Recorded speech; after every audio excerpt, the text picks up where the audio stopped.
Amini yattanga abantu. Idi Amini ebitabo byensinza okusoma nze sirabangayo kitabo kyensomye nga yayina gwe yatta nti yabbye ssente yayina gwe yatta nti yamugambye okukola oluguudo n'atalukola. Pulezidenti Yoweri Kaguta Museveni atadde obukuumi bw'amaanyi ku b'oludda oluvuganya. Tokitwala butereevu nti Idi Amini si musiru y'okubeera nga yagamba nga bugambye ono musse no. Ate kyemmanyi munnamateeka wa MK ku nsonga ez'enjawulo. Esebo. Je n'abalaka ki? I support them entirely. Honorable Mbiide, njagala tutandike ne legacy ya Archbishop Janan Luwum.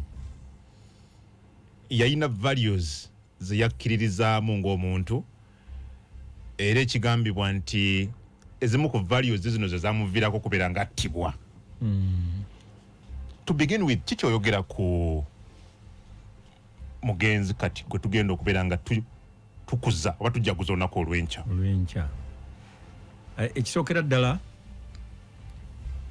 kabonero kabi eri eggwanga nti munnaddiini yattibwa abantu abatamanyiddwa okutuusa kati kuba tetulina ripooti eraga baamutta eva mu bitongole nga tubimanyi. Gavumenti yaliko yatuuka kuvaako nga tetubuulidde mutuufu yattaani Janan. Kati ate bwe yavaako gavumenti ezizzeeko ziwadde nnyo okutu aboogera nga bagamba nti eri eyaliko ye yamutta. N'olwekyo tulowooza nti tetumanyi bulungi kituufu kwani yamutta, naye nga okufa kwe at least tumanyi bulungi nti tekwekuusa ku bya ddiini. Ogamba tebaayina butabanguko munzikiriza. Era tekwekuusa ku bya nsimbi.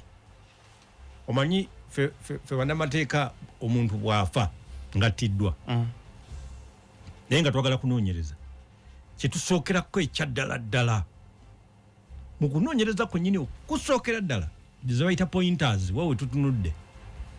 Who benefits from the death of this person? Ani afuna mu kufa kwa Adam? Mu kufa kw'ono ani afunamu? Tutandika bw'aba abaami abafumbo awaka babadde batambula batya. Ani ayina ebyapa? Ani ayina oba kitegeera? Ani abadde abanja gaayo? Ani gwe abadde abanja esente nnyingi? Bw'okebera mu rekodi z'amasimu ge kyabadde kitya? Bwe tuba tusobola okudownloadinga amaloboozi agamu ani gwe yabanjizza ennyo n'amugamba neegendereza. N'olwekyo tutandikira awo ebintu bingi okutandika okutegeera ddala ono lwaki baamusse. N'olwekyo tutandika okulowooza baani abakoze ki abamusse. Bwe tugendera ku bintu ebirala embeera ebeddewo kakati bwe tutandika okutunuulira abantu kinnoomu lisiti kati bo ne tutandika nabo batunuulira baali base ku muntu baali bakoze bwe batyo okitegeera otandika kuba si kyangu nnyo kukeera ku makye nnyo n'olowooza nti omuntu gwe basse nga bamuttisizza jambiya akasajja akatalina mikono ku kyalo nti ke kamutemye si kyangu kusooka kulowooza kwako kati ako mugenda okukatuukako ng'ekyamazima ebiraga bingi nnyo nti kekko era ko mugenda okukatuukako nga kale waakiri kaagabye ssente nga kagula abakoze eki abasse. N'olwekyo ebiseera ebyo twalina obukulembeze bw'omwami Idi Amin ng'agamba nti ye agenda kukulembera wano okutuusa lwalifa. Kakati ne wabaawo ate nga bannayuganda nga bwe bamanyi okufaanaganako n'ensi endala baagala nnyo omuntu akulembera naye nga avaako ne kuddako omulala. Ebintu ebyo byasinga kutandika nga abafuzi b'amatwale bazze afugatte neyo neggwako oba baagala oveeko omulala ajje. Abafuzi b'amatwale baali tebannajja. Abafuzi abaafuganga kuno baavangako bamaze kufa. Nga Uganda tenakola nsi. Omanye ebyo ebintu abantu tebabiraga bantu. Kati wano tulinga abalowooza mbu okuva edda nnyo obukulembeze bwabanga abantu balonda omuntu n'akulembera n'avaako tibibanga byali tibiriiwo. Omukulembeze yafuganga bwabanga bwafa. Era nga bwaba avuddeko era kuddako bazaala oba bali mu lunyiririrwe bye byabanga wano mu bukulembeze bwa Uganda nga si nsi abatuwuliriza teyali nsi namba naye amawanga ag'enjawulo agakola Uganda bwe batyo balinga bagafuga n'olwekyo akaseera ako twali tutandise okulowooza ku bukulembeze obw'okulonda omuntu n'avaako eyawangudde n'addako era obukulembeze obwasooka okulondebwa omuntu nga yalondeddwa mu kalulu bwali bwa DP obwa Ben Kiwanuka n'amala omwaka gumu ate okulonda okwajja Buganda ne yegatta ne Dr. Obote ne bakola alliance kabaka yekka yekibiina ekyali ekya Buganda ne kyegatta ne Dr. Obote kati ne basinga Ben Kiwanuka obululu munajjukira nti Ben Kiwanuka we yawangulira Buganda yali teronze yali ezize okulonda okwo kakati kitegeeza nti abantu baali batandise okuyiga nti wewe kwata ne gundi ne tuwangula ffe tufuga sobola kola alliance kati Dr. Obote abeegatta naye baatambula emyaka mitonotono tugenda okutuuka mu mwaka ogw'enkaaga-mu-etaano abatuwuliriza ebyo naffe tusoma bisome tetwaliwo nze nganze saaliwo naye mwaka wa 5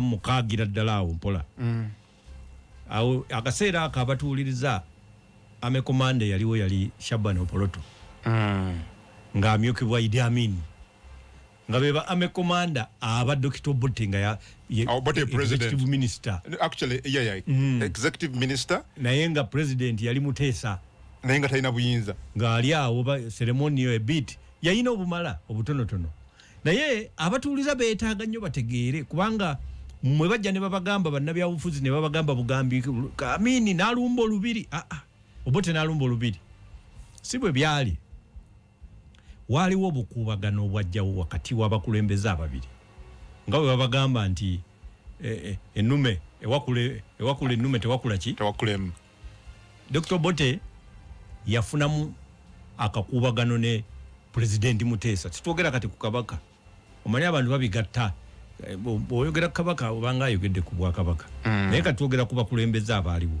President w'eggwanga ne executive prime minister bayinamu olubisano nga lw'amaanyi mu byobufuzi nga buli omu apangira munne oba kitegeera era waaliwo n'abawi b'amagezi kati Shaban Opoloto yali amekomanda nga Idi Amin ye deputy CDF kakati Shaban Opoloto jjukira yali yawasa Omuganda kati nga yakolagana nnyo ne president Muteesa Idi Amin ate nga yakolagana nnyo ne Dr. Obote Opoloto yali wa ggwanga ki Opoloto simanyi bulungi endoza yali Muteeso bw'owulira erinnya ate ko yali Muteeso kati nga yakolagana nnyo nani ne president Muteesa ono Amin nga akolagana nnyo ne prime minister Obote kati obukubagano bwe bwajjira obw'amaanyi president Muteesa n'agamba nti gwe Obote oba towuliriza kino na kino na kino kati obukulembeze bwo bujje ku ttaka lya Buganda olwo byali bituuse nga kalinnya enkandago abawi b'amagezi bagamba Muteesa nti naye omanyi Shaban Opoloto ono munno ekintu yakikulembedde ekyamagye lwaki totegeka n'owamba akasajja okozesa amagye eri nfanfeewo Opoloto kakati President Muteesa agamba nti katate nze waliwo bye sigendamu ensi egenda kiraba etya nze ndi diplomat ndi ki oba kitegeera kakati kumbe era waliwo n'abagezi abali mu kugamba Obote nti naye nze ffe tubiraba bwe tuti wandibaddeko n'ekyokola sajja labika alina kyakufumbira saawa yonna oyinza naawe okuvaako so abantu bategeere nti waaliwo obutakkaanya bw'abantu babiri president ne executive prime minister era mu kaseera ako nga asobola okupulinga trigger asike manduso yakirya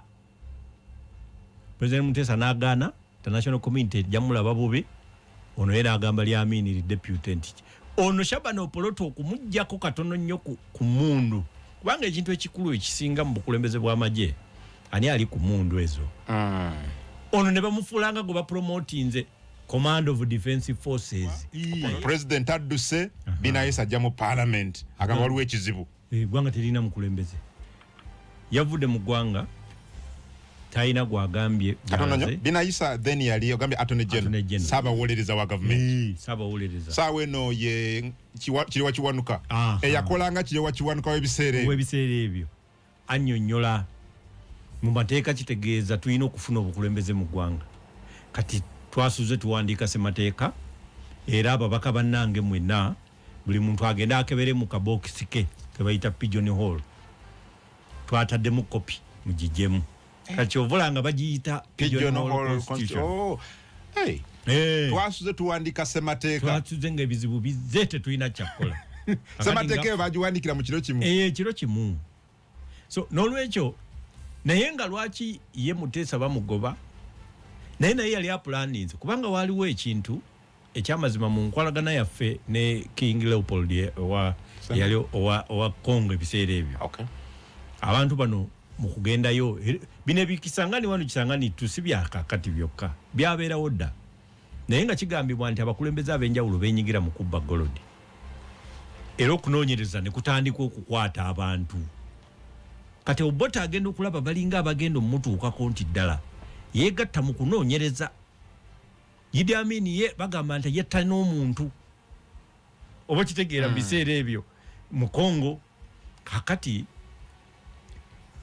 addira ababalakikirya baani bonna abali ababaka ab'amaanyi aba Buganda abalowoozebwa nti mu nsonga za Buganda bagumu. Katono nyo ne butambudde nnyo wali totunyonyodde Kamini walumbira. Mbadde nkudizaya emabegako katono. Nti lwaki waliwo obukuubagano era bwali buvuddemu biki. Mu bimu ye ku President Muteesa ebiseera ebyo byalowooza yagamba nti ababaka banoonyereze ku kibba zaabu ekyabadde Congo. Nga ye alaba nga bwe banoonyereza bwe bati ne baleeta alipoota egenda kuzingira mu Prime Minister akole ki? Agende. Era yali emuzingiramu. Muluma. Kwe kuddira abanoonyereza ab'amaanyi abo Bumayanja balakikirya baani ne babayoola. Kakati bwe babayoola olwo bitandika okugayagaya. Kitegeeza nti ono alaze obuyinza obusukkako ku bw'abadde alina okuba nabwo. Saba Minister. Kakati era ndowooza tewaayita nnaku nnyingi na ssaawa nnyingi Amini atumibwa agenda akwange olubiri era n'aluwamba. Saba Minister mutuma ogende okulumba olubiri. Kakati jjukira olonga ame komanda aliwa. Ame komanda oyo kakati ebibye olukiba kiti nakugambye baali bamukuza kiringa oli okugamba nti kakati awo obadde otudde ekisooka we wali ebyokulya naye ne bakutenderezanga buno obwana obuto kungu ffe tumumanyiwa amaanyi nnyo awo mudayininga wali ebyokulya awo tayagala nnyo kutuula wasinga kwagala eri wabweru. Kakati naawe n'ogenda mu kutenderezebwa okw'amaanyi n'otuula wabweru. Olwo ye baali bamuwanise naye nga mutuufu bamugye ku ngeri gy'asobola okutaasa mukwano gwe. Era bw'atyo obukulembeze ne bukyuka. Naye njagala okulaga Mwami Adamu nti omanyi Nigeria bagamba nti when mother cow is eating the younger ones are also watching in order to observe the movement of the jaws. Nti ente bw'eba erya ng'egaaya obuyana nabo buba bugyetegereza okutegeera emba ezitambuza etya ezikyusa etya. Kati Idi Amin ayize oba kitegeera ate afuuse komanda ate ayize afuusame komanda ayize nti omuntu asofuuka n'omukulu nga tebalonze kubanga jjukira Dr. Obote baali balondebwa naye kakati najjawo oli mu ngeri etaliiko kuteesa kubanga byali bya lakasita abatuwuliriza ennonda n'enteekateeka ya gavumenti eyajja eyo yali eteesereddwako mu ssemateeka yakolebwa eri mu Lancaster House batukwasa independence era ffe tukwasa independence baateekayo etteeka nga bwe muteeka etteeka mu palamenti ne liyisibwa gye bayita Independence Act 1961 mu palamenti yeeri e Bungereza ffe kati olwo yeetuwa independence wano. Kakati ebyo byonna Mwami Obote bye yali abizikizza ng'abijjeewo olwo yeddiza obuyinza ate ne gye n'akoze etteeka eryaffe ng'ensi yeetongodde ssemateeka afulumye owenkaaga mu mukaaga gye bayita pigeonhole constitution. Kakati abatuuliriza gavumenti etandika okutambula. Amini amekomanda Obote ye president kati ajjudde. Kakati kitegeeza batandika otambula naye jjukira onaafuuse kakati eri amaanyi. Kyoli yakikolera. Nja kutata because njagala abantu batufune bulungi. So pigeonhole constitution eno yereeta president nemuwa obuyinza or executive prime minister n'akola atya? Byavaawo. Ekyo ne kivaawo. So tuba ne prime minister tutandika olw'okubeera president ng'alina executive powers. Okay, good. Era powers ezo zaali z'amaanyi. Atandise asiba agaggawaza ayavuwaza Obwakabaka abugyewo kubanga yali n'amaanyi n'agamba wano mu Uganda kubanga ssemateeka oyo yali agamba Owenkaaga mu omukaaga teyajjawo Obwakabaka nti bubwo mbugyewo naye yagamba nti tejja kuddamu kubaayo muntu afuna bukulembeze ng'obukulembeze obwo businziira ku ani yamuzaala bamuzaala wa bakola kikakati kyali kitegeeza ababugyewo batindaekirano buvuddewo naye ng'akoze etteeka eriyogera ebyo mu ssemateeka kakati awo ne tutandika okulaba gavumenti empya nga president w'amaanyi ayogera oluzungu luyitirivu ekibiina kye ky'amaanyi olwo ebibiina byonna ne bisirika ne bisigalayo mu palamenti nga bikola. Idi Amin naye ayize okuva 66 paka 71 myaka emeka egyo 66 myaka 5. Amini naye yali asajja kudde. Ono ayagala kakati olwo Amini batandise omugamba nti naye omusajjawo ng'entambula ye sinyangwe entambula ye ng'ezibuwadde ng'akoze kakuyege majje ng'akoze eki kono nti atusikeyo lipooti ey'omuntu gwe yatta Congo tumukwatire okwo tumukooti masholinge tumuggalire. Kakati agenda abyogera agenda mu lukungaana e Singapore president Idi Amin ajja emisinde ayogerako eri abaana ba university kumbe naye olwo kati ategese bamugamba nti kati ggwe osigadde kufuna bintu bibiri. Either oyingira ekkomera oba otuula mu ntebe y'oyo abadde akusibye. Kakati era awo Dr. Obote bamubuulirireyo mu lukuŋŋaana gye yali eri ewaffe todda eyo mutaka akututte. Idi Amin naye yali ayize ng'akayana akayize enkulu bwegaaya. N'olwekyo bw'obeera n'omuntu omw'amaanyi nga mwali bapatana mu kutwala oba nga mwekobaana ne mutwala obuyinza bw'eggwanga, omuntu oyo yaba asinga okubeera omuzibu okukuuma. Era ebiseera ebisinga abantu abakolaganye n'abantu ab'amaanyi ne batwala obuyinza, omu ku bo amaliriza avudde mu nsi, obuyinza okusigala mu mikono gy'oyo abututte. N'olwekyo Dr. Obote atambula n'Amin. Nkulaze nti kakati Dr. Obote bamubuulira nti omusajja nga ye atandise okukwatagana. Njagala balaga nti mu biseera ebyo obukulembeze bwali nnyo mu mawanga naye ng'ate buli magye wakati. Nga Dr. Obote bw'atwala obukulembeze bamugamba nti Amin ono yali wa ggwanga ki? Mukakwa. Akwataganye nno ne bakakwa banne. Ali mu balamu ayina engeri gy'abategeka mu magye.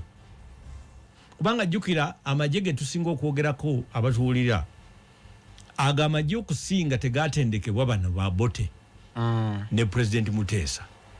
Amagye ago okusinga gaatendekebwa bazungu, gaali kurutingibwa bazungu. Abazungu abedda bwe balinga baagala okuyingiza omuntu mu magye baalinanga ebipimo byabwe bye beetaaga eby'abantu. Sayizi bweti mu buwanvu, mu bunene sayizi bweti. Abantu abasinga okugenda mu bigero ebiyingira amagye okusinga baabanga Bakyoli, Balango, Bakakwa, be bantu ababeeranga bawanvu nga banene nga bagumu kiro ezo. Abava mu Buganda baabanga batono. Kati ate abava mu Western kati ate abo nga batono nnyo. So n'olwekyo ejje lyasooka kubeera kye muba muwulira nga amawanga agalwanaganiranga obuyinza babanga Balango Bacholi Bakakwa kubanga olwo amagye ge gaali gasinga okuzannya ebyobufuzi era abatuuliza kyekyo kyaleetesa abakola ssemateeka wa Uganda mu 1995 okugamba nti olw'okuba ebizibu by'eggwanga lino byavanga nnyo mu magye amagye gaabanga manyiivu nga bannabyabufuzi bakola ebintu ne gabawamba kati nabo tubateeke mu palamenti y'eggwanga nga bategeera ebigenda mu maaso n'olwekyo bateekebwayo nga listening post bwe bajja bane 10 abakiikirira amagye mu palamenti naye mpulira nnyo bannabyabufuzi oluusi baba boogera tebagenderera bintu nga bwe bibeera amagye gakola ki mu palamenti mugajjeeyo tebamanyi gagendayo gatya era lwaki soma busomi ebyafaayo by'eggwanga ojja kutegeera eyo gagendayo gatya nga tonna bagajjayo so n'olwekyo njagala kutegeeza ekyo kyekyali ziba zibeera mwaka gwali 7/25 ennaku z'omwezi January Dr. Bote ali Singapore mu kyoga mu ngono eyakava e Uganda yaliko e Uganda yakava e Kigali 2/7 yali Singapore nga bamugamba nti oyogedde bulungi nnyo naye janguko wane ebbali omanyi omukulembeze yenna kasita wabaawo omusajja atayitiddwa najja kuwa saluti n'ayogera naawe eyebeera mbeera nzibwe eba emergency era totunuuliranga pulezidenti w'eggwanga nga ayina gw'atayise naye n'asembera omulundi gumu n'amuwa saluti n'abaako kyamugamba Mukama wetegereze nnyo enneeyisa ya pulezidenti ebiseera ebyo yekulaga kyabuuliddwa bw'asitukawo ng'omanya nti si birungi mberebegayegaye anti ayina okusitukawo nodda ku command post opimemu nkyayinza okulagira awo gabeesibuza omusajja wo gwe mbadde nkubira ate takyakwata kirireeti so kyekyatuka ku Bote amaliriza okwogera obulungi ennyo e Singapore esimu omusajja najja bamujjukire abatuuliza ebiseera ebyo tewabangayo buno bu mobile phones biki era muyina osaasira n'abaafuga ebbanga eryo simu zaabanga mu office kasita okuba nevuga nga tekyali agikwata manya musajja wadduse kakati toyina gyogenda mujja signals ziba ndala radio call zirina range mwe zikwatira n'olwekyo tebyabanga byangu era n'abannayuganda balindanga ku radio ya ggwanga okuwulira waliwo awambye era ne Walter Cholo yafugako ndozo lunaku lulamba kuba kati yasookanga okuwamba radio nga yalanga afuga kakati n'olwekyo bye byabanga mu ggwanga omusajja n'atwala obuyinza bw'amala obutwala kati ye n'ategeera ekyakyaye ennyo Dr. Bote kyali ki kubanga jjukira Muteesa ebyo ebiseera yali yafiiriddewa Bungereza era enfa ye nayo yeekuusa ku byobufuzi ebyali munda mu ggwanga wano bagamba n'alyoka aweebwa obutwa eyo kakati bw'oba oyagala abatuuliza soma ebitabo ebikwata ku Uganda waliwo Uganda since independence by Fairs Mutiibwa waliwo Forging of an African Nation by Grace Ibingira waliwo ono mugenzi Balaki ono mugenzi ani ono eyafudde ebusoga so yali ayenda somako katabo ke ate koko kaina details ekawa ku Idi Amin obuyinza bwena buli kimunga be yabitamu yaliko ne minister mu cabinet ya Amin n'olwekyo musome ebitabo bannayuganda musome bobanga tomanyi mwe mulowooza nti obukadde magezi naye bw'okaddiwa nga tolina magezi era tojja kuba nago olw'emyaka emyaka tegikuwa magezi emyaka tegiyinza kuwaayo magezi n'akamu oganoonya bunoonya kakati njagala mwami Kungu ove wano okkirire wali mu owino oyiteyo omuvubuka omu omubuuze ku bigenda maaso mu ggwanga bw'aba tabimanyi tamanyi ngudo mmeka ezaakoleddwa tamanyi byakolebwa tamanyi bibiina byabufuzi biri mu ggwanga tamanyi mukulembeze gy'alaze tamanyi gye yavudde President Museveni bwe yagenze kotido byayogedde ono omuvubuka tabimanyi kubanga omulamwa gwe baliko okugamba nti ekisooka tebamanyi ate bagamba situwagala kumanya ako nkagala nnyo producer njagala akanti ogambye otya ekisookera ddala tebamanyi ate bagamba nti tetwagala kumanya tolina kyotugamba kakati oyo afuuka ejjajja agenda kwogera ki ku byaliwo tafuddeyo kumanya tayagala kumanya tamanyi kyokka akaddiye era ajja kusigala kati oyo obukadde bugaba magezi ganajja gatya nga gavuddewa kisoboka n'olwekyo mutegekere okubeera abagezi mu bukadde ebyatolina kyotugamba tebikola tegeera buli ekigenda mu maaso waakiri olikibuulira abalijja.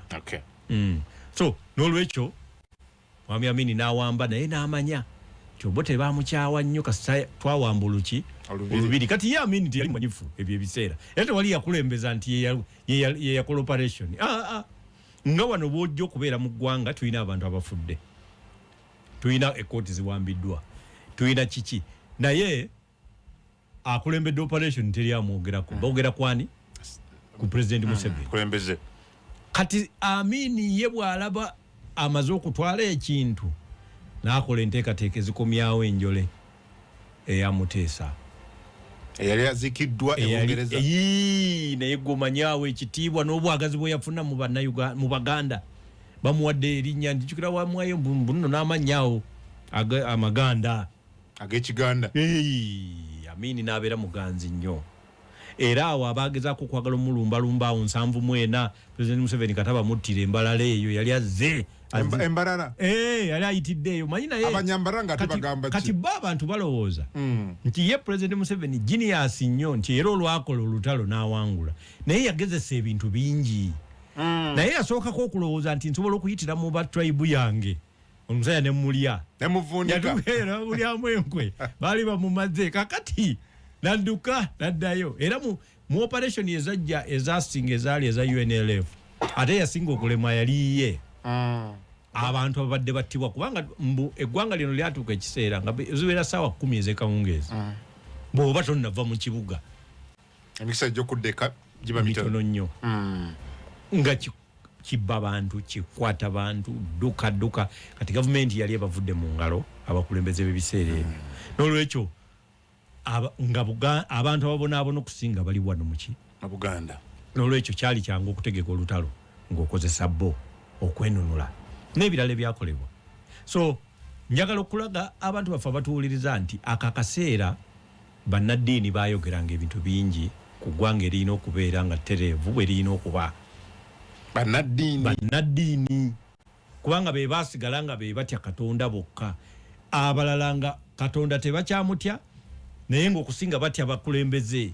Kubanga Idi Amini yatuuka ekiseera nga naye mu kukangibwa okungi ennyo afunye ab'ekinywa abawadde obuyinza obusukkiridde. Akati omusirikale yenna kasita omuwa obuyinza obusukkiridde n'aba ng'asobola okukola ekintu n'ataddamu nakwebuuzaako yadde okweraliikirira oba olina ky'oyinza omumukola. Obuyinza obwo abukozesa ebintu bingi.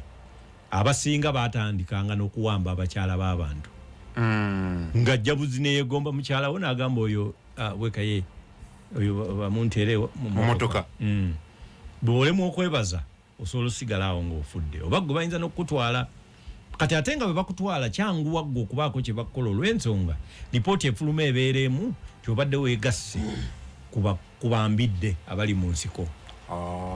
Nti twamusanze nti akolagana ono twamusanze n'obupapula ono twamusanze ne t-shirt ya gundi ebyo ebintu bakuyitanga kuyunga seksoni nga bakuyunga buyunzi n'abadde ne gw'obadde obanja bw'otalekerawo mubanja akusibako ekintu. So gavumenti ne zitandika okubanga nga twava wala tuvudde wala kakati era nze nsaasira kati gwe kyova olaba nti mu Uganda tulina dichotomy bagiyita dichotomy butu oba ebintu bibiri sets bbiri ez'abakulembeze. Olwaleero bw'osituka n'ogenda n'olaba President Museveni n'oyogera naye ekyamazima ye alaba akoze. Weyajjira wano era naba n'omwana yabyogera weyajjira wano nga Salama Road lusuku. Salama Road eyo ng'emmotoka emu bw'eba eri Kibuye ey'okubiri eri mu Kulokotawa. Ennyumba teziriiwo ezaabangawo ng'osobola okunyiga n'ogikuba tteke n'egwa. Kakati saawa eno bali mu jjaamu ebizimbe weebiri kakati kibuga kigaziye lulinga abantu banyuka saawa 10 ez'ekawungeezi n'adduka ataase obulamu kati basulayo kati osobola okutambula n'ekikapu nga kirimu biliyoni ya ssente kasita tewaba nga banno tebakuliddemu lukwe saa 8 gwa kiro n'ogenda eka nozitusaayo enkeera n'oziteeka mu bbanka. Kakati ye bw'omubuuza n'abo abenkana naye balaba akoze kati ate kungu ye eyazaalibwa nga Salamalodi era kiki kungu yazaalibwa mu 92 ngera jamuwaali kati ye tusobola mugamba mbu okoze so kakati byebyo kungu agamba tetulina mirimu tusomye tulina degree 2 kati ye tajja kuwuliriza gwe mugamba nti natereza ebyensoma tabimanyi tayagala kumanya soma kati kuwedde omusajja ali ku ki n'olwekyo ekyo kyekiraga enjawulo eriwo mu bukulembeze kakati bannayuganda ebyo njagala babeerenga nga babitegeera bw'oba tobitegedde tosobola kukola analysis mu byabufuzi ntuufu kakati ate netulyoka tujja kakati saawa eno tebakutta tebakola ki okujjako sookoddemu obuuze biki ebyassanga bali kati weebiri bw'obanga saawa eno otandise okufunayo ab'amagye nga takwatibwako osobola okuddayo eri pulezidenti w'eggwanga kyakyasinze nti ekyamazima bw'onoonyayo omusirikale nti asobola okukola ekitu n'atakwatibwako si kyangu kufuna lisiti eyo kyova olaba nti kati buli musirikale akola ekikolobero balabira ddala nga pulezidenti Museveni akiwagira oba bamanyi bulungi abakwatako kati gwata ku tteeko kyova olaba nti obuli bw'enguzi ye yennyini pulezidenti w'eggwanga olw'okuba ye yakizuula nti abantu bano bwebaleka ne bavulubanya kuba ye tayagala nnyo ssente tayagala bya bugagga manyi saagala abantu babeerawo ne balimbalimba abantu tosobola kunoonya buli bwanguzi n'obusanga mu ofiisi ye president tayagala nnyo abiriimu ye ayagala kukulembera ayagala kuba mukulembeze era n'aloota nga taliiko andabikira okuzuukuka amangu n'obwo buli ne babukyusa kati ye kyayagala si nti naabeere ku bukulembeze bbe naye abeereko gakwali kati abantu kye batamanyi era bwe tuba tetusabye nnyo asobola okutuuka ekiseera nga musobola okuteekawo prime minister n'amuwa obwa executive leadership naye naasigala nga era ye pulezidenti w'eggwanga asobola okuteekawo tuyinza okutuuka ekiseera kisoboka ekyo ne tufuna executive prime minister ng'ow'ebungereza kati ye naasigalako n'abanga kingi kisoboka ate bw'aba akyagadde kisoboka ate nze ekyo nkiwagira ate lwaki tufuna obuzibu kubanga ekisooka engeri gy'ayagalamu okubeera nga yakulembera kizibu nnyo okumwesimbako n'aba nga yakulangiridde nti osinze kubanga ogw'okulangirira gugwe si kakyuka byakulonda ate kati gwe mbuulirayo ku bonna bonna abayikuusa ku byokulonda ebyokukwata ebyokuwozesa ababbi obululu ebyokukwata abamenya amateeka gwe mpaayo omu nga si yamulonda bonna yabalonda so kakati tumala budde n'olwekyo ffe kyovala ffe mu DP ffe tugamba nti tuteese kubeera yono gwe tulina otuteesa naye at the end of the day kati tusalawo tuteese naye oba mwe tukanye nammwe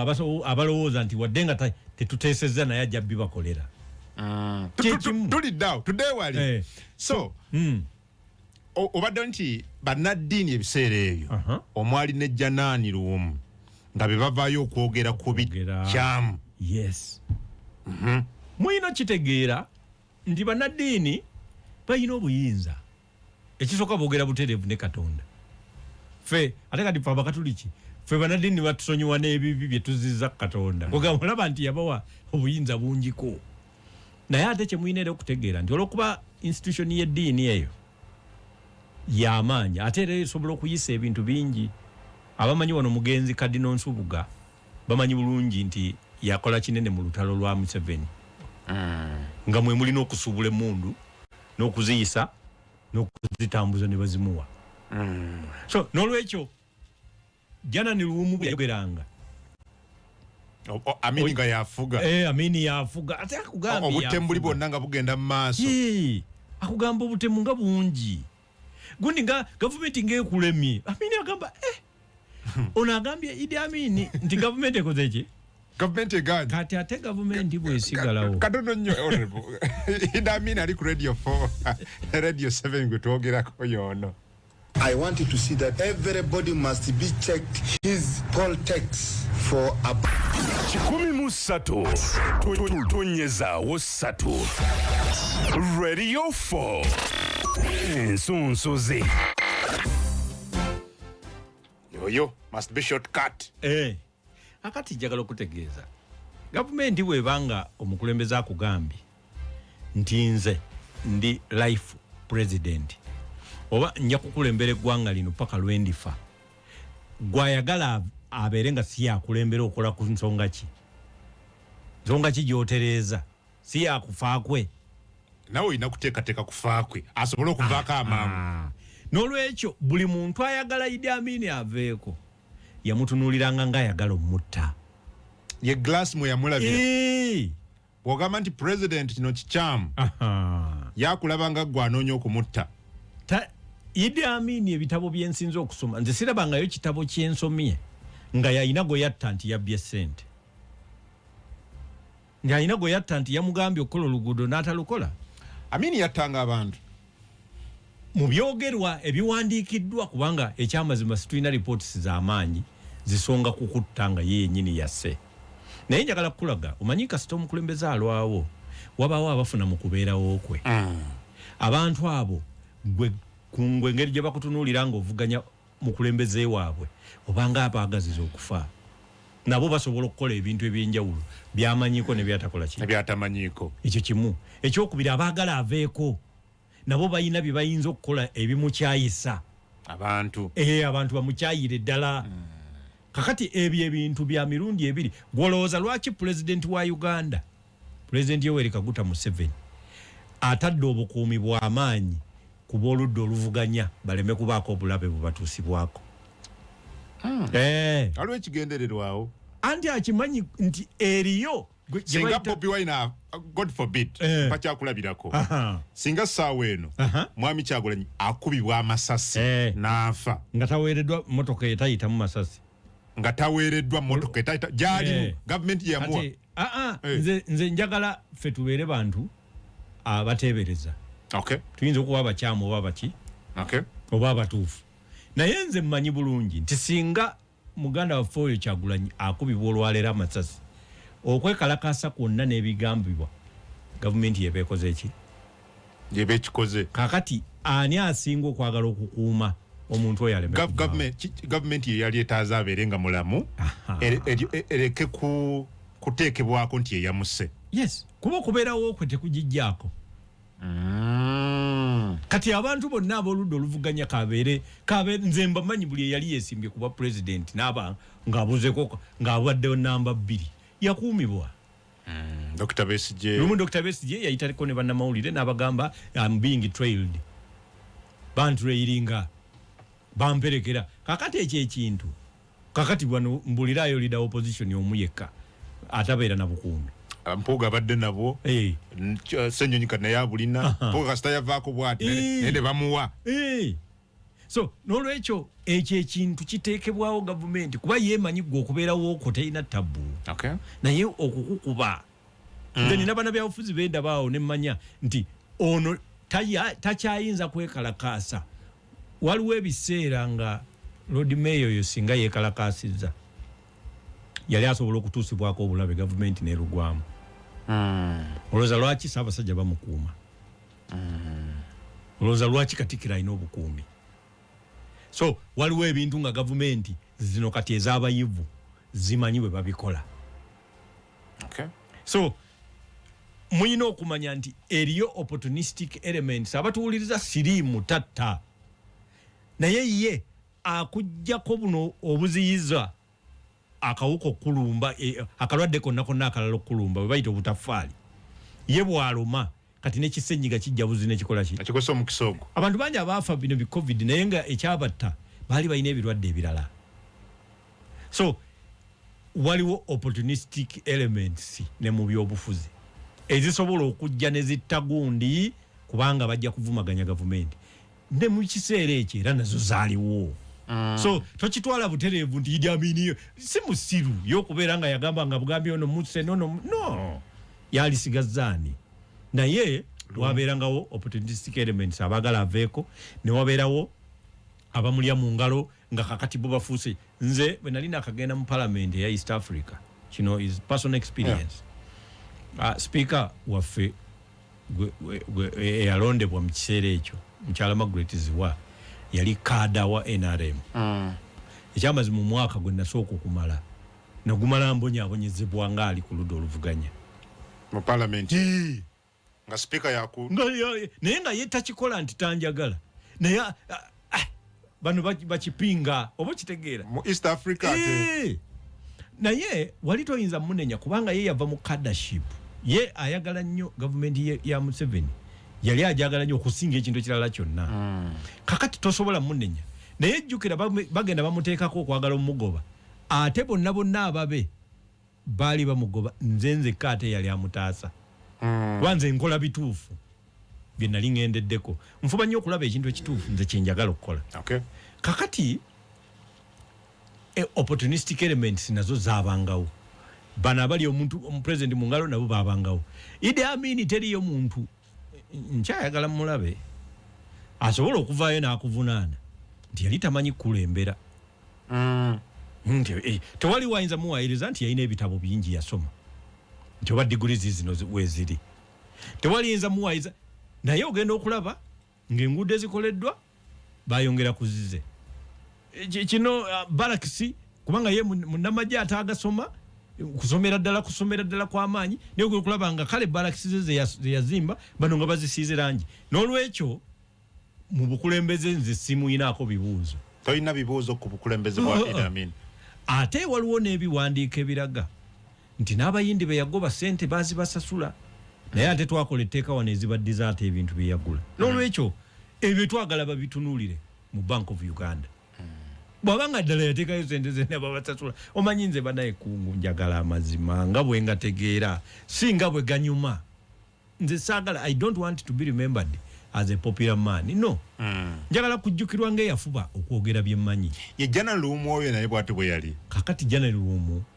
ebiseera ebyo yalina ndoze emyaka nga 55 oyo aba akyali muvubuka 77 aba akyali muvubuka kakati omuvubuka nga atandise okwogera ebigambo eby'amaanyi ate ng'abantu bamuwuliriza omanyi munnaddiini bw'aba ayogedde ekigambo omwegenderezanga abantu nga baba bamuwuliriza abasinga ye yababatiza ate abantu balowooza nti munnaddiini ekyamazima ebigambo byayogera si bibye ku bubwe biba byani bya Katonda olaba ffe batutiisatiisa ku baafa nze waliwo munnabyabufuzi awo omu yajja n'atutiisatiisaawo nga onabumaawo amaze okusayininga endagaano n'agamba Beni kiwanuka gwe kambabulire n'amala ajja wano ku headquarter mu MBIDDE muyita mu ddirisa ngamba Beni kiwanuka ayogera kwani nga yafa kakati ne mugamba tayinza na kutuukira wano direct asookera waka okunoonyereza ku baana be agenda okukola lolokolo kajimu ya absent sanga ali mu NRM so tayinza kutuukira wano era bw'amaliriza alyoka ajje ku kitebe agamba bugambi basajja mu embeebaza wakati mu buzibu mwe mukyali muyimiridde n'olwekyo olaba batukanga ku bantu abaafa ate olwo Katonda atafa nga ye waali n'olwekyo Amini yatyamu waliwo naye ne reports ezimu ezirowoozebwa nti waabangawo n'ebikolwa ebiringa ebitegeka okuyamba abayeekera mu nzikiriza zonna so n'olwekyo ezo ripooti obanga nze nsobola ozigwako kitegeeza n'omukulembeze naye yakola ki asobola okuziba nga yali azifunyeko era n'ezo zaakozesebwa nga basalawo kati ebiseera ebyo bambi ono pulezidenti wa Uganda ekimwawula ku Idi Amin kubanga ebigendererwa biyinza n'ofaanagana naye ekimwawula nti ye ate opponent tamuta afuba kulaba nga gujja n'okola naye akusembeza naye bombi bw'obuuza Idi Amin n'obuuza ne President Museveni bonna teri yayinza kukubulira lunaku lwayagala kuvaako ekyo kifaanagana ekyo bakifaanagana tosobola toyinza mupapirako n'akubuulira ennaku z'omwezi tiziriyo so naye so yatyamu Amin yes okay kakati tetwagala kino kyawukanako ku kyabajulizi kuba tewaliwo omujulizi yali ayagala kufuuka kabaka oba alina nzikiriza zaabwe byali birala bino waabangawo ebiraga nti omuntu baagala kukwata ku ntebe ye ate nga yagamba ye alina ogibeerako paka lwakola ki lwalifa kitegeeza baba bakola ku nfaaye so kisobokera ddala okubeera nti kisoboka oba tekisoboka nti Idi Amin yalina omukono mu nfaaye yes kisoboka well bw'otunuulira ebiseera bino honorable tuyina almost waliwo ebintu ebifaanagana ebyalingawo then ebiriwo kati human rights violation tulabya alipoota za poliisi eziraga obumenyi bwa rather okutyobola eddembe ly'obuntu okukolebwa ebitongole by'okwerinda but tetunnaba kulaba nnyo bannaddiini be tuyina kati abayimirira ne bagamba powers that be tikino kikyamu. What went wrong? Akati enkola ya president ono yeetaaga okusomwako oba okuwandiikibwako mu byafaayo by'obukulembeze bw'eggwanga. Luli omuntu yamanyanga nti bwe naayogera nina obulabe obujja okuntuusibwako. Ne Luwum yamanya nti bwe naayogera saawa yonna nnyinza okufa. Kuba bangi abaali bafudde nga naye beekuusa ku kubeera nga balowoozeddwa nti bakola kino. Saawa eno ono ayina open hand policy nti ebbanga lyonna aba asoma kyekikutawaanya. Bw'oba munnaddiini naye nga wagendako mu loogi okwegadanga ne mukyala wa munno, ono aba ne fayiro eriko ebifaananyi ebyo. Era kyangu okukyaza nagamba nti nze abaana bandeetera ebitunga bino naye nze siyinza kutyoboola bannange lwakuba kale gwe nze mba njagala kukola ebintu byange gwe toyagala kukola nange. Biibino naye kati ekisooka amanyi bulungi amabanja g'olina mu banka. Amanyi bakunoonyerezaako nti watunda ettaka lya kereziya oba kanisa oba omuzikiti. Kakati ate ayina na bino naye akugamba nti bano ababanka bo bakwagaza ki? Kubanga nze ndi jjajja yajja naye mwe temwagala kuneeyambisa. Lwaki tetubagamba ne basooka bakuleka kuba bino bijja kukola bubi bino. Kakati ogenda okulaba ng'omuntu eyandibadde ow'amaanyi ennyo mu kwogera ku bikoleddwa ate bali b'amaanyi nnyo mu kumutaasa ebyandimukoleddwako. N'olwekyo afuuka alayi. Bannaddiini ba Uganda basinga tewakyali atali vulnerable. Abasinga bonna bali mu mikono ya musajja, mikono misibe. Oh, how about bannaddiini abamu be tulabyeko publicly abavuddeyo ne balaga their political sides publicly? Kati abo balungi. Naye ate ffe bannabyabufuzi ffe tulina obuzibu nti ate tubaleka boogedde tetubayamba. Bandibadde nga bavaayo ne babaako bye boogera ne wabeerawo ababayamba okuviira ddala mu buli nsonda ne mu gavumenti mwennyini. Naye wano mu Uganda nina ekintu kye nalabye abantu kati bwogenda mu gavumenti bo balina ssemateeka afuga baminisita n'ab'ebitongole bonna buli muntu gwe bawadde ekitongole nga ennaku z'omwezi 25 15 afuna omusaala ye ssemateeka awo agamba nti fear is life. Mu kutya mwenzi gy'obulamu abantu tebafaayo tekyali ayinza bajjana ne Luwum batono. Tekyali ayagala kufiiririra. Gwe mbuuliraaya omulukogu disitulikiti yeegi ekyalo eki nga bakuŋŋaanya ssente baddukanye ekibiina ky'obufuzi oba kikole ekibiina ky'obufuzi kiddukanye ebyakyo ebyokuvuganya gavumenti. Sinawe nkiraba tibiriyo. Abantu abo boolaba mwenna abampuliriza kaakati mwina ab'amaduuka mwina abalimi mukeera ku dduuka n'oggulawo edduuka lyo nga tofuddeeyo agenda okugulamu wa movement oba opposition mwe era kawungezi ne muzzaayo akaveera ewammwe ne mutafaayo abantu be muwulira nga balwanirira eddembe lyammwe abakola ki bo bagenda kuddayo batyewaka. So mu Uganda temukyalimu muntu afaayo ku Uganda yanja. And that sounds very sad. There is a substantial death of national spirit. Waliwo nze gye ngenda ne mbabuulira wano mu America tetukyalina national spirit wano. Mu America waliwo obuzimbe buno bubiri Twin Towers baabukuba mu September 11th. Mwami kungu kumanyi omusajja mugezi era researcher gwomanyi nannyini bwo. Tekikola sensi mu America kwogera nannyini bizimbe bya ggwanga wane ekizimbe okukwata omuliro buli muntu akubuuza kyani kyani ekikutte kubanga kati tewakyaliwo muntu afa ku ggwanga lyawamu buli muntu yeefaako yekka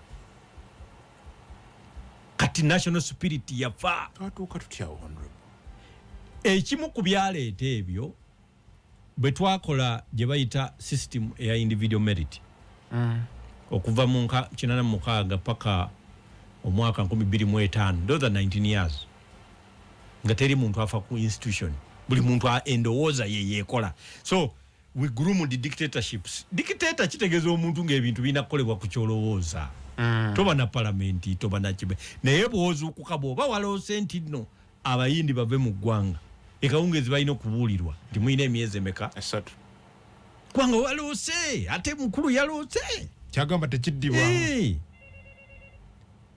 abantu kizudde wamaze embagayo abantu bangi tebagirabye nti tugiddemu ku Lwomukaaga kakati independent individual kakati kasita gavumenti erwako ne wabeerawo death of national spirit abantu batandika okutunulira ensonga in terms of waggwanga kyaluddeko ne balekerawo ne batandika n'okugamba wa famire ki aluddeko ekyo kyagwa ku Bafemi Awolowo owe Nigeria yatuuka n'ekiseera okwekalakaasa agenda okukebera emabega nga Bayoruba be bamuwerekedde Oginga Odinga yafa the late Kenya yatuuka ekiseera nga naye bajaluwo bokka be bamuwerekedde kakati kitegeeza otuuka ekiseera nga abantu eggwanga baalivaako kati bali kuggwe gy'osibuka saawa eno kati buli district eyagala obwa minisita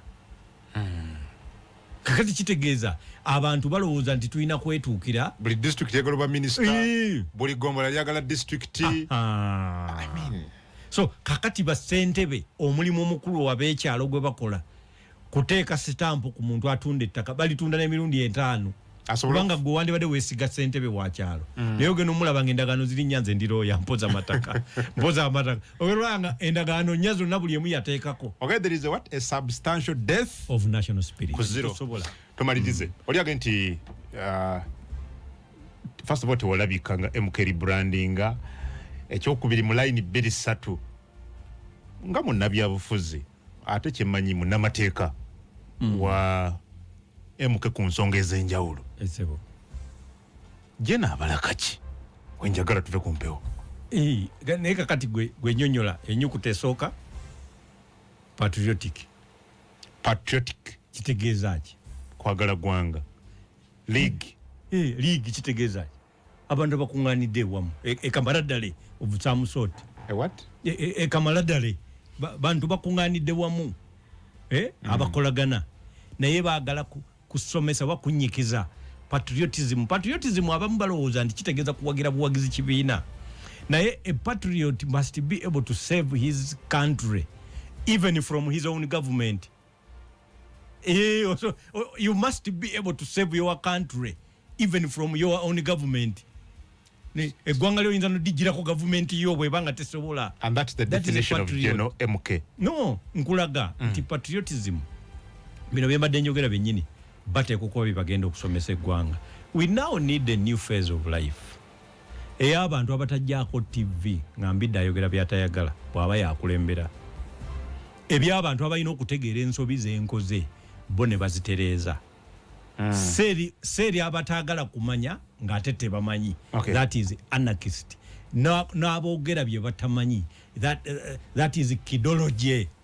Perfid and mendacity. Twagala abantu nga boogera ebintu ebizimba eggwanga. And I think General MK eyo tiimu ye byagenda okukola. Do you support them?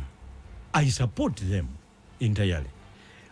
Eyo si party naye kakati abantu bo bagamba yo party, but that kind of pressure etekebwawo mu organization yeyo can very easily culminate into a political party. And when it does, we will take decisions when time comes. Oyagala General MK afuge ku ggwanga lino? Alisobola. Alisobola kubanga he's not a politician but he's an administrator. Gwe sooka onoonyereze gy'ayise yonna. Omanyi abantu baffe baagala nnyo okubalira kwani amanyi okwogera. Ogenda kubuulira kakati genda mu ddwaliro olwaliro kungu genda wali mulago osanga omukazi ayagala kuzaala abuliddwa omusawo muwe speech tioyogera nnyo siche ekikola but the man built his army SFC yaji building okubanga attracting kati $1 billion per year of partnership support from the US. Okay. It is a substantive army.